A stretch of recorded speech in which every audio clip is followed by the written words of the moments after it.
சமைப்போம் சுவைப்போம் போகா வடை. நம்ம உளுந்து பருப்பு எதுவும் யூஸ் பண்ணாமல் இந்த அவுல் வச்சே ஒரு வடையை ப்ரிப்பேர் பண்ணாதாங்க.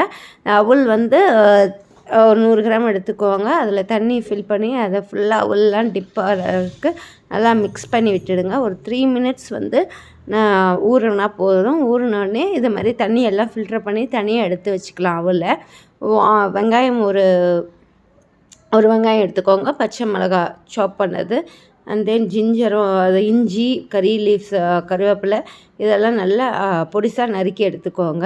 இப்போ வந்து கிரேட்டட் அதாவது உருளைக்கிழங்கை வந்து திருவி வச்சுருக்கேன். ஸோ அதை இதில் ஆட் பண்ணுறேன்.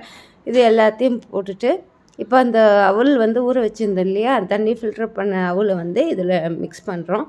இதில் ஆட் பண்ணிவிட்டு இப்போ ஜீரகம் கொஞ்சம் போட்டுக்கோங்க, 1 டீஸ்பூன் ஜீரகம். அண்ட் தென் வெறும் மிளகாத்தூள் 1 டீஸ்பூன், உப்பு தேவையான அளவுக்கு 1 டீஸ்பூன் நான் போட்டிருக்கேன் சின்ன டேபிள் ஸ்பூனில்.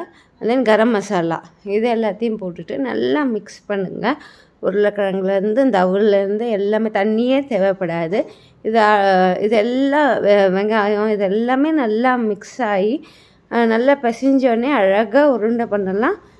வேறு எதுவுமே இதில் ஆட் பண்ண போகிறதில்ல. இப்போ பார்த்திங்கன்னா அழகாக எடுத்தோன்னா பால்ஸ் மாதிரி பண்ணிவிட்டு வடை ஷேப்புக்கு நம்ம தட்டிட்டோன்னா ஸோ போக வடையை ரெடி பண்ணியாச்சு. இப்போ வந்து ஆயிலில் டீப் ஃப்ரை பண்ண வேண்டாம். நம்ம இது வந்து ஷாலோ ஃப்ரை மாதிரியே பண்ணால், ஏன்னா ரொம்ப ஆயில் எடுத்துக்கக்கூடாது.